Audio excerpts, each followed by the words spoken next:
Hi guys, welcome back to another episode of Train Simulator Classic, aka Railworks.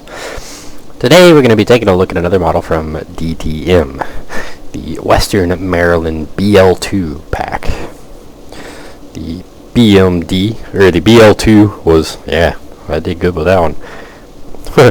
But the BL2 is a road switcher that was built by EMD, with a total of 58 being built, plus a single BL1, built between 1947 and 1949. It was not considered successful as it was considered unreliable.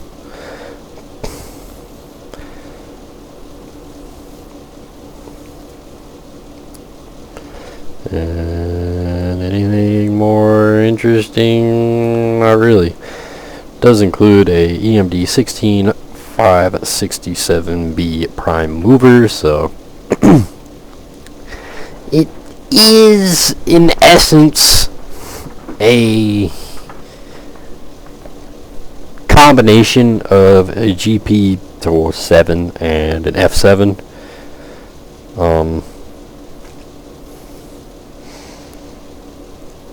It was kind of a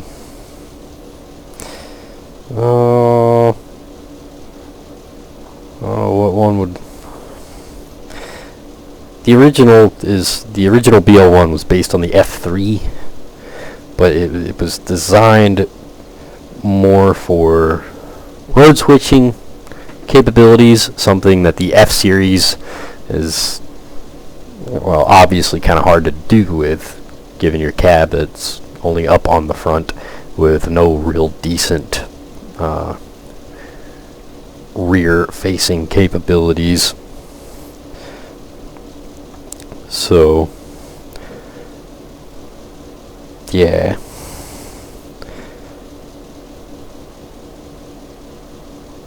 Don't know what else.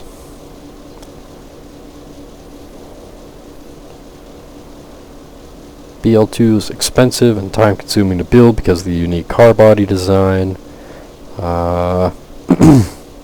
Success was limited due to several mechanical and ergonomic drawbacks.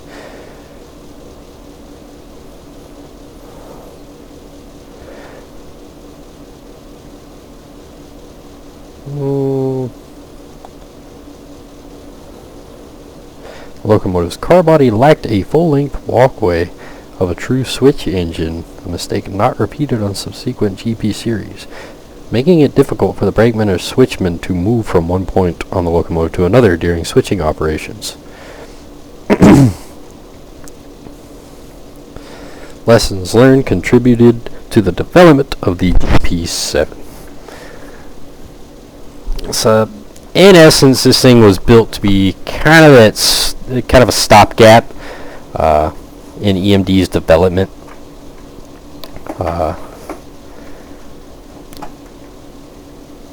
In essence, the F series pretty much dominated the world, or dominated the United States, and the biggest drawback to the F series was obviously any kind of switching operations, branch line operations, road switching, industrial use, anything of that nature. The F series was very limited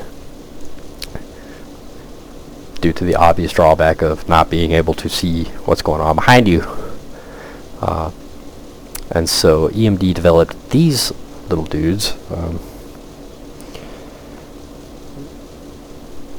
And in retrospect, could have done better, obviously, and they learned from what they built, but this was during EMD's kind of figuring it out phase, I guess would be a good way to put it. Still trying to figure out what worked, what didn't, because obviously these are seeing their first use in 1947, so the diesel era is still very much still gaining traction, and different locomotive manufacturers are testing different designs, seeing what works, seeing what doesn't, and this is one of those things that just didn't work. Now, Luckily, there are a few of these that actually still exist. I believe 1, 2, 3, 4, 5, 6, 7. I believe 7-ish exist today. One of them being operational that I'm certain of on the Durban and Greenbrier Valley Railroad, which is a Western Maryland example like we have here in front of us. I have actually been up close to said locomotive. I did not get to ride behind it, unfortunately, but I did get to see it, and it was very cool. But anywho, enough of the history. Let's get up close to it. So, in the pack, you're going to get 2 paint schemes and 2 sets, or 2 locomotives of each paint scheme. So you're going to get a driver and non-driver variant, as well as the fireball scheme and the speed letter scheme. Other than that, there's no difference whatsoever between the two. Sounds are the same, operations the same, details are the same. It's literally just the paint scheme. So you look at that. I just noticed that. That's interesting. Hiya. How you do? Oh, I looked at it too hard. Anywho, you'll also get a box car, which,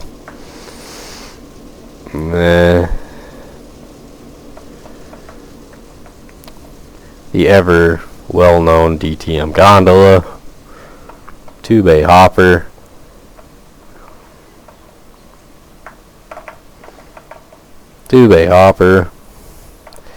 and 3 caboose, as well as scenarios for the CSX Hanover subdivision.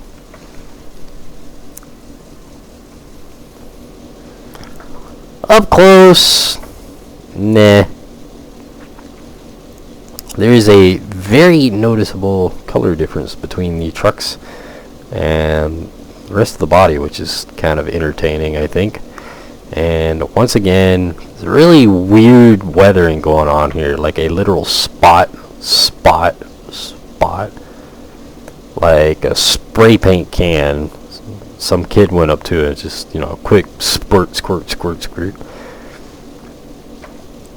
This wouldn't look as noticeable if maybe it was uniform, like it's fairly thick right along here, and then your trucks are fairly clean.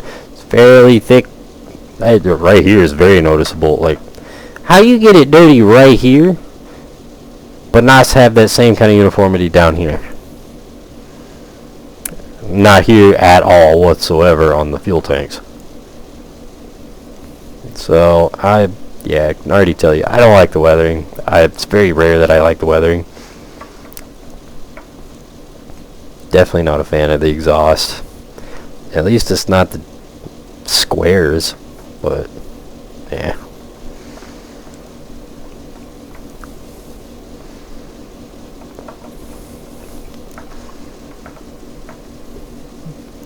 Logo's blurry up close. Logo's very blurry compared to the number. And once again, look at all these lovely 2D freaking rivet panels, rivet screws. I'm not sure what these are supposed to be because they're so freaking low res. They're garbage. When was this made? I don't know why this always pulls up whenever I use my tab, but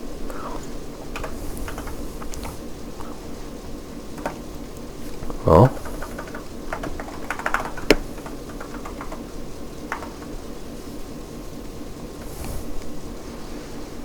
$2021. Yeah, guys, that looks 2021, doesn't it?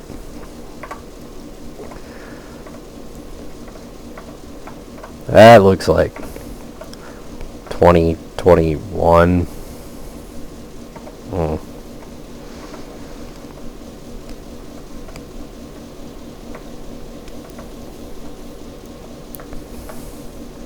Yeah.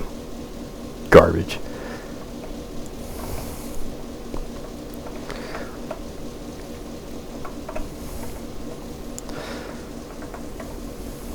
At least the lift rings are not 2D textures. Nah. Not a single one of the radiator fans is running. That's cool. Ugh, what is that texture? That's gross. Typical DTM radiator fans don't look good.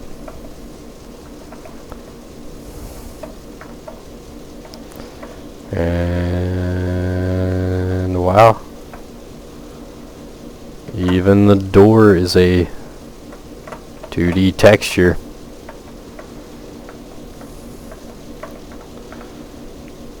Two D door. Yep. I don't even know why it bothers sometimes. And I know you guys are going to be so surprised, and I've heard this excuse used before, but it uses the same old default Kuju F7 sounds that were bad to begin with. And somebody's going to spout off in the comments, well, they use the same power system. Like, oh, no crap, I know that. I read that off. That doesn't make the sound files any less bad. Now, on the bright side, you can indeed get the big EMD 567 sound pack from Train Sim Community, I believe is what it is. That covers the BL2, F7s, all the different Fs, all the different Jeeps, stuff of that series. I do believe this locomotive is included in that upgrade, so it'll make your sounds a little bit better. But as we'll see in a little while, there are some things that really kind of ruin it for me. Anywho, you'll get a box car. There's nothing extraordinary about it. I would absolutely say I've seen better. Actually, I will absolutely say I have seen better box cars in Trains 2008.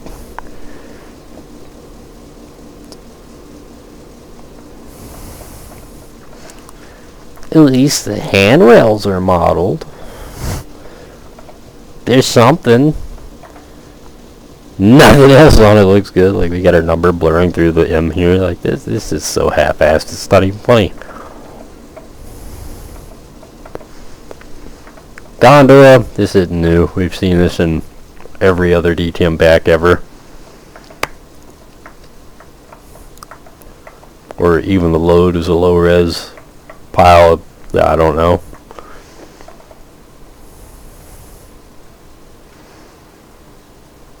Yeah. We'll just skip you two. The caboose. I know, surprise. 2D textures.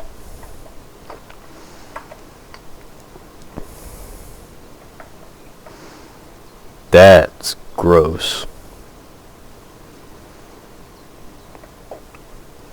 Welcome back to 2008, guys. Actually, that's like MSTS era bad. Ew. I don't even know why I bother. Anyway. Oh, I'm sorry. You guys want to jump back here to the Western Maryland speed lettering? Same exact body, same exact color. The only difference is bam. That's not there. And that is canted.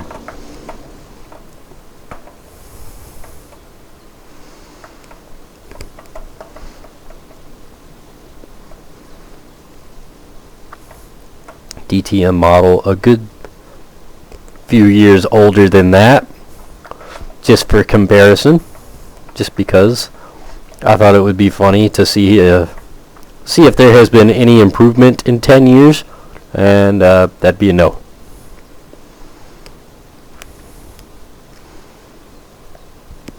That'd be a fat no. Anywho. Ooh, advanced brakes. Yay, we all love advanced brakes. No.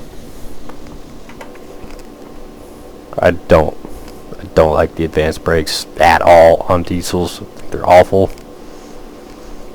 That looks horrible. The camera view that likes to clip out of the cab, that's entertaining.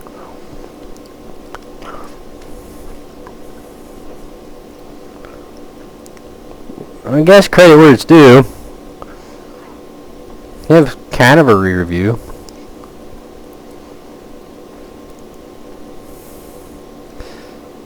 You can open the door. It makes no sound. Those look awful.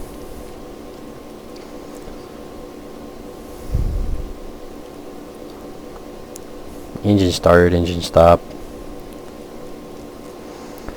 You can open the door. Again, no sound.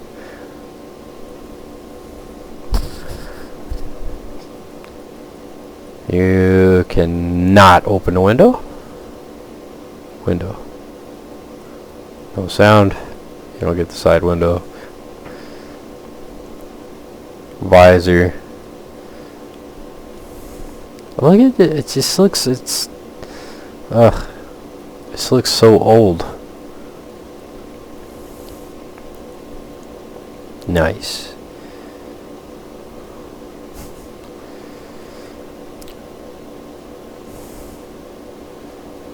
Look at the wiener. The hot dog weenie.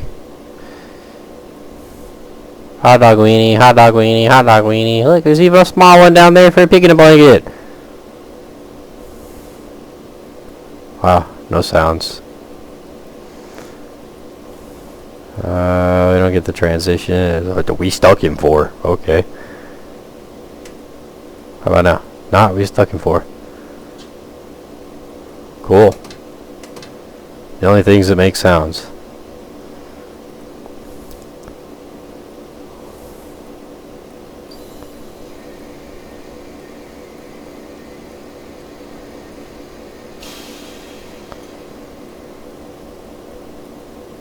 Wow.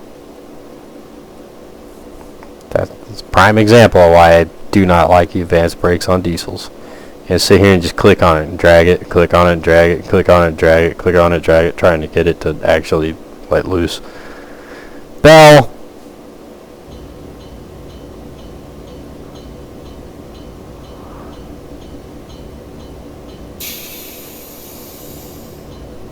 Interesting. It adds a bell sound, and the entire engine sound gets deeper. Grrr. Oh my goodness, I know you guys are so surprised. Yet another reused DTM bell.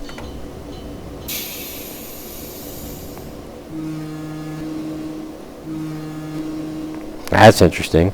Ha, clink. Ha, clink.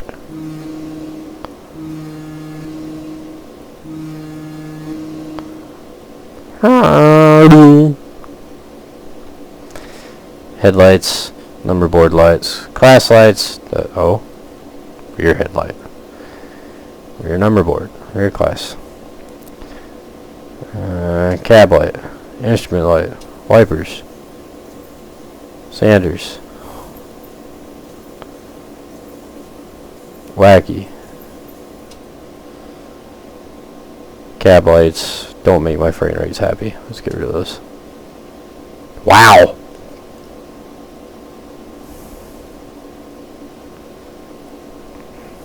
Cab lights absolutely do not make my frame rates happy. That was impressively bad.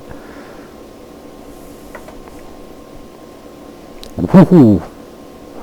Cab heater. Oh, we don't get it. No cab heaters for us. Window.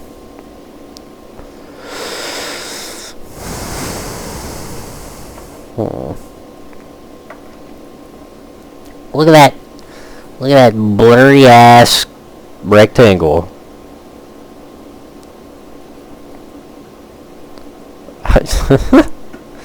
Blurry ass fucking. I tried to make a panel.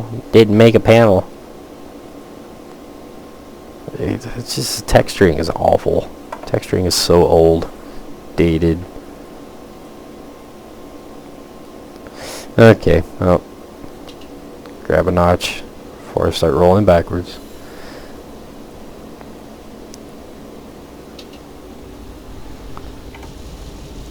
I know, surprise. Sounds like a look at the headlight. Oh, it sucks. It's a square. It's an entirely separate entity from the model. That's impressive and bad.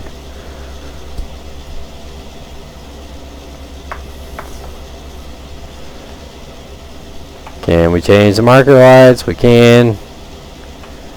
You can barely see the change. It'll take you 5,000 tries to get it to actually change. Credit where it's due, the number board lights actually look like little individual bulbs, but they're white. And I can assure you, these neon white LED headlights did not exist in 1947.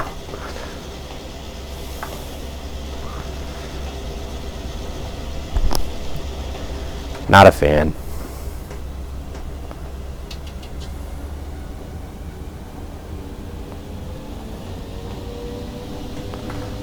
I should probably check my track before I go slamming through some of these places.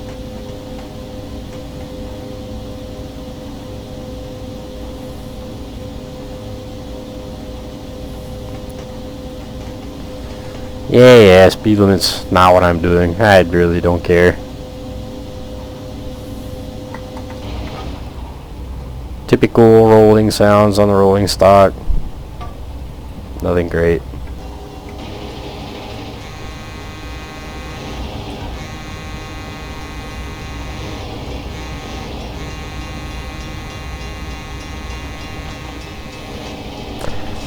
You know, the horn doesn't sound half bad on the outside.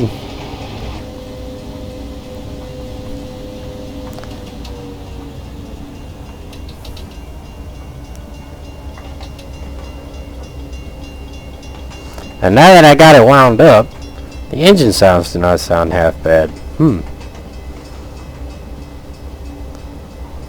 It's almost like I put a sound mod on it. You know why that is? Because the original sounds are awful. So yes, as I said, you can indeed download the big sound file pack for the 567s, and it makes this thing sound so much better. It's not even funny how much better it sounds.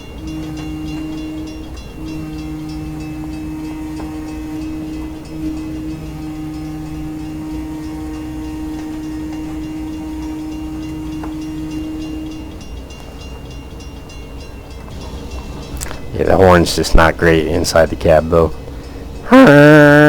Clunk, clunk. That very, very noticeable loop.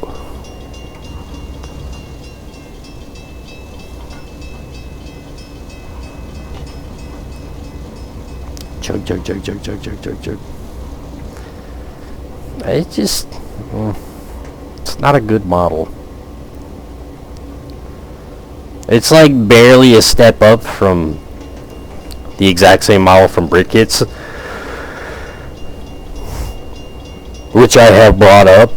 I actually did indeed ask about it and got told off about how the BrickKits looks like an it's an MSTS conversion. It's so much better. And then you look at this and you're like, okay, but how? It takes a sound mod to make the sounds bearable, But you can't fix the fact that it's got this god-awful advanced brake system on it. And the texturing is bad. And just all the 2D stuff. That's a really interesting splice in the ground there.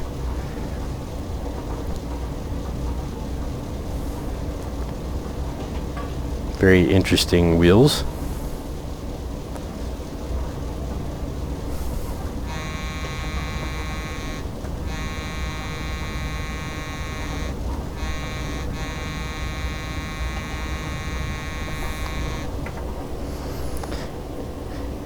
Anywho, you know what? We're gonna go ahead and start. Oh, great.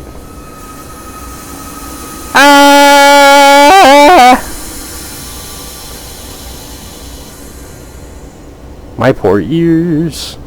They are on our side. My tinnitus isn't happy because the ringing mixed with that high-pitched sound.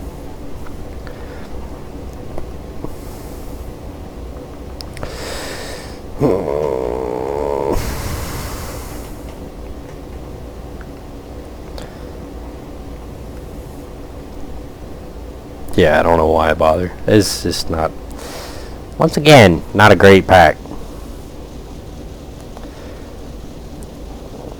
I mean, cool, a unique locomotive. That's really all you're getting is the unique locomotive. The rolling stock is, once again, bleh. But even then, the locomotive is barely above bleh. It's just, eh.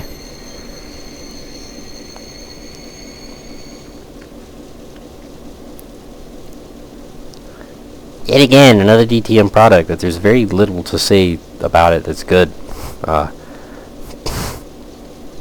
Once you swap out the sounds, obviously, it doesn't sound as bad. Yeah. Oh, and if you don't swap out the sounds, guess what you're stuck with? That god-awful flange scream. You go around curves and whatnot, and it doesn't matter how shallow the curve is. You hit that curve and it goes screech, and there's no break in it whatsoever. It's awful. So, I highly recommend, if you already own it, going and looking at the sound upgrade. It will help your playability with this. Oh goodness me! It will help with your playability with this pack, but even then, I almost never come back to it. There is so much better options out there. Yeah, sound pack just barely makes it okay. But yeah, I'm not a fan of it at all. It is available on Steam. It is, as is pretty typical, $20. I don't think it's worth $20. I don't even think it's worth half that. Or you can go check out the same quality model from Brick Kits for cheaper. So yeah, there's that little tidbit of information. I think the biggest difference between this and his model is the truck frames here look a lot like that instead, which, ooh, wow, big whoop. It makes such a difference. It doesn't. It really doesn't. Anyways, if you guys are interested in it, it's on the Steam store. I recommend waiting on a sale if you absolutely have to have it. I would not spend $20 for this at all. But yeah, and if you already have it or you're looking at getting in it, definitely go check out the sound upgrade. It helps a little bit. It helps kind of shave off the disappointment. Barely, but so yeah, anywho, hope you guys enjoyed the video, and I will see you next time.